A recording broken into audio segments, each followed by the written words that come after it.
எப்போதும் என்னுடைய சொந்த தொகுதி, அவர் முப்பிட்டு பிள்ளை மாதிரி பார்க்குற தொகுதி இது. அதனால எப்போதும் வந்துட்டு இருப்பேன். நினைச்ச நேரத்தில் ஒரு ஒன்றும் பிரச்சனை இல்லை. வெளிநாடு சுற்றுப்பயணம் தொடர்பாக வெள்ளை அறிக்கை வெளியிட வேண்டும் எதிர்கட்சிகள் கேட்டுக்கிட்டே இருக்காங்க. அவங்களுடைய வெள்ளை அறிக்கையை எந்த அளவுக்கு இருந்துச்சு உங்களுக்கு தெரியும். இது ஏமாத்துற திட்டங்கள் கிடையாது, ஏமாத்துற நிதி ஒதுக்கீடு இல்லை.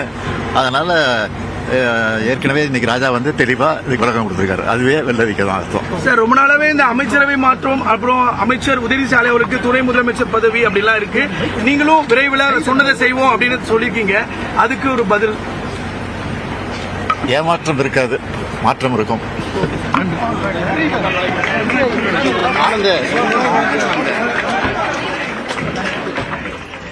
அமைச்சரவை மாற்றம், உதயநிதிக்கு துணை முதலமைச்சர் பதவி தொடர்பாக தற்போது கேள்வி எழுப்பப்பட்ட போது ஏமாற்றம் இருக்காது என்று முதலமைச்சர் மு க ஸ்டாலின் பதிலளித்திருக்கிறார். பார்க்கலாம் மீண்டும் அந்த பேட்டியை. அதனால எப்போதும் வந்துட்டு இருப்பேன். நினைச்ச நேரத்தில் ஒன்றும் பிரச்சனை இல்லை. வெளிநாடு சுற்றுப்பயணம் தொடர்பாக வெள்ளை அறிக்கை வெளியிட வேண்டும் எதிர்கட்சிகள் கேட்டுக்கிட்டே இருக்காங்க. அவங்களுடைய வெள்ளை அறிக்கையை எந்த அளவுக்கு இருந்துச்சு உங்களுக்கு தெரியும். இது ஏமாத்துற திட்டங்கள் கிடையாது, ஏமாத்துற நிதி ஒதுக்கீடு இல்லை.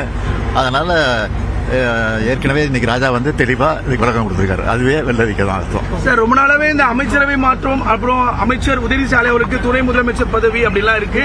நீங்களும் விரைவில் சொன்னதை செய்வோம் அப்படின்னு சொல்லியிருக்கீங்க. அதுக்கு ஒரு பதில்? ஏமாற்றம் இருக்காது, மாற்றம் இருக்கும்.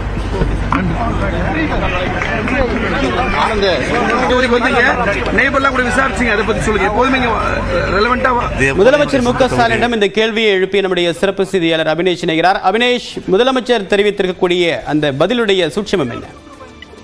நிச்சயமா கடந்த 2 வாரங்களாகவே அமைச்சரவை மாற்றம் குறித்து பல்வேறு செய்திகளை பொது வெளியில வெளிவந்திருக்கக்கூடிய நிலையில முதலமைச்சர் மு க ஸ்டாலின் மிக முக்கியமான ஒரு பதிலை தெரிவித்திருக்கிறார். ஏமாற்றம் இருக்காது, மாற்றம் இருக்கும் அப்படிங்கறத வச்சு பார்க்கும்போது துணை முதலமைச்சர் பதவி பொறுப்பு அமைச்சர் உதயநிதி ஸ்டாலினுக்கு ஏறக்குறைய உறுதியாகிவிட்டது தான் முதலமைச்சர் மு க ஸ்டாலின் அப்படி சொல்கிறார் அப்படின்னு பார்க்க வேண்டியதாக இருக்கு. அதாவது அமைச்சரவை மாற்றம், குறிப்பாக அமைச்சர் உதயநிதி ஸ்டாலினுக்கு துணை முதலமைச்சர் பொறுப்பு வழங்குவது குறித்த அந்த கேள்வியை முதலமைச்சரிடம் நாம் எழுப்பணும். அதுல மிக முக்கியமாக அவர் சொன்ன அந்த பதில நம்ம ரொம்ப சூசகமான பதில் தான், ஆனால் ரொம்ப கிளியர் பிக்சர் இருக்கிறது நம்ம பார்க்க முடியுது. அதாவது ஏமாற்றம் இருக்காது, நிச்சயமாக மாற்றம் இருக்கும் அப்படிங்கிறத வச்சு பார்க்கும்போது அமைச்சரவை மாற்றத்தோடு சேர்த்து துணை முதலமைச்சர் பொறுப்பு அந்த பதவி என்பது அமைச்சர் உதயநிதி ஸ்டாலினுக்கு மிக விரைவில் வழங்க இருக்கிறாங்க அப்படிங்கிறது தான் முதலமைச்சருடைய அந்த பதில நம்ம புரிஞ்சுக்க வேண்டியதா இருக்கிறது. தேவப்பிரி, ராஜா தெளிவா இதுக்கு விளக்கம் கொடுத்திருக்காரு. அதுவே வெள்ளரிக்கை தான். இது எப்போதும் என்னுடைய சொந்த தொகுதி, அவர் முப்பிட்டு பிள்ளை மாதிரி பார்க்குற தொகுதி இது. அதனால எப்போதும் வந்துட்டு இருப்பேன். நினைச்ச நேரத்தில் ஒன்றும் பிரச்சனை இல்லை. வெளிநாடு சுற்றுப்பயணம் தொடர்பாக வெள்ளை அறிக்கை வெளியிட வேண்டும் எதிர்கட்சிகள் கேட்டுக்கிட்டே இருக்காங்க.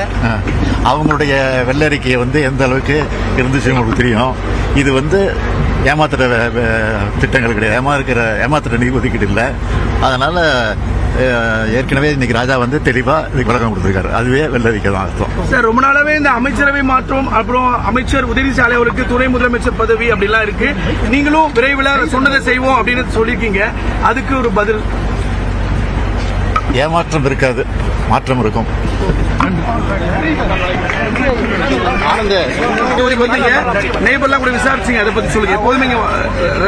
இது எப்போதும் என்னுடைய சொந்த தொகுதி, அவர் முப்பிட்டு பிள்ளை மாதிரி பார்க்குற தொகுதி இது.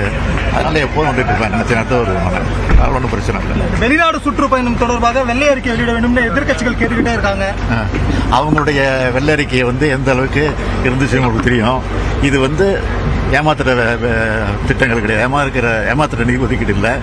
அதனால ஏற்கனவே இன்னைக்கு ராஜா தெளிவா இதுக்கு விளக்கம் கொடுத்திருக்காரு. அதுவே வெள்ளரிக்கை தான். அமைச்சரவையில் மாற்றம் இருக்குமா, துணை முதலமைச்சர் பதவி உதயநிதி ஸ்டாலினுக்கு வழங்கப்படுமா என்ற அந்த கேள்விக்கு ஏமாற்றம் இருக்காது, மாற்றம் இருக்கும் என்ற இந்த 2 விஷயத்தையும் அவர் குறிப்பிட்டிருக்கிறார். இதனை மாற்றம் விரைவில் இதற்கான அறிவிப்பு வெளியாவதற்கான வாய்ப்பு இருக்கிறது என்பதற்கான ஒரு சமிக்கையாக பார்க்க வேண்டுமா என்ற அடிப்படையில் தான் முதலமைச்சருடைய கருத்தை பார்க்க வேண்டியிருக்கிறது. இது சார்ந்த கருத்தை நம்மோடு பகிர்வதற்காக மூத்த பத்திரிகையாளர் திரு திரு தராசு ஷாம் இணைப்பில் இருக்கிறார், அவரோடு பேசலாம்.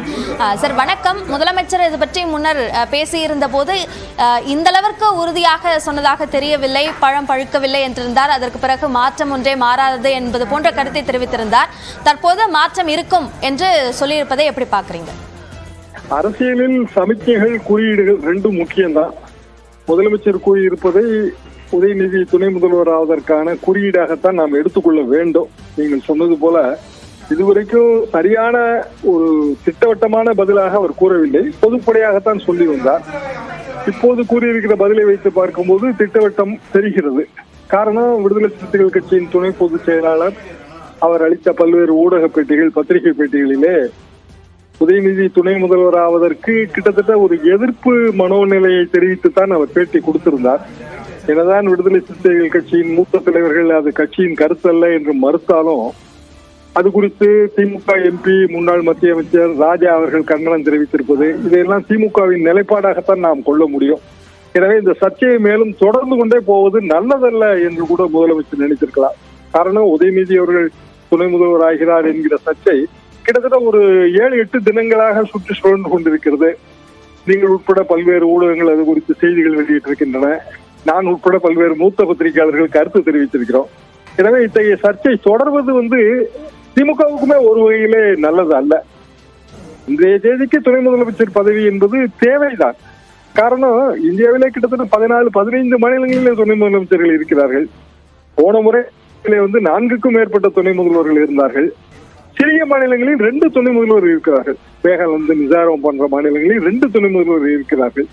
எனவே துணை முதல்வர் பதவி என்பது ஒரு வகையில் பார்த்தால் ஒரு கட்சியை ஸ்டெபிலைஸ் செய்வதற்கு உதவும், அட்மினிஸ்ட்ரேஷனை ஓரளவுக்கு செம்மையாக நடத்துவதற்கு உதவும். எனவே தேவையில்லை என்று கூற முடியாது. சீனியர்களை சமாதானப்படுத்த வேண்டிய நிலைமையிலே முதலமைச்சர் இருப்பார். காரணம், துணை முதல்வர் என்ற பதவி கொடுத்த பிறகு அவருக்கு கேபினெட்டிலே கொஞ்சம் சீனியர் துறைகளை ஒதுக்க வேண்டியது வரும். முன்னாள் முதல்வர் பன்னீர்செல்வம் அவர்கள் வீட்டு வசதித்துறையை வைத்திருந்தார், நிதித்துறை வைத்திருந்தார். இப்படி பார்க்கும்போது அது கொஞ்சம் முக்கியத்துவம் வாய்ந்த சில துறைகளை ஒதுக்க வேண்டும். எல்லா முக்கியத்துவம் வாய்ந்த துறைகளும் திமுகவில் இன்றைய தேதிக்கு சீனியர்களிடம் இருக்கின்றன. எனவே அவர்களையும் சமாதானப்படுத்தி ஒரு இணக்கமான முடிவு எடுக்க வேண்டும் என்பதற்காக இந்த காலதாமதம் ஏற்பட்டிருக்கலாம் என்பது எனது கருத்து. எது எப்படி இருந்தாலும் அடுத்த சில தினங்களிலே நாம் கண்டிப்பாக மாற்றத்தை எதிர்பார்க்கலாம். இணைப்பில் கருத்துக்களை பகிர்ந்து கொண்டமைக்கு நன்றி திரு தராசு ஷாம். தொடர்ந்து நம்ம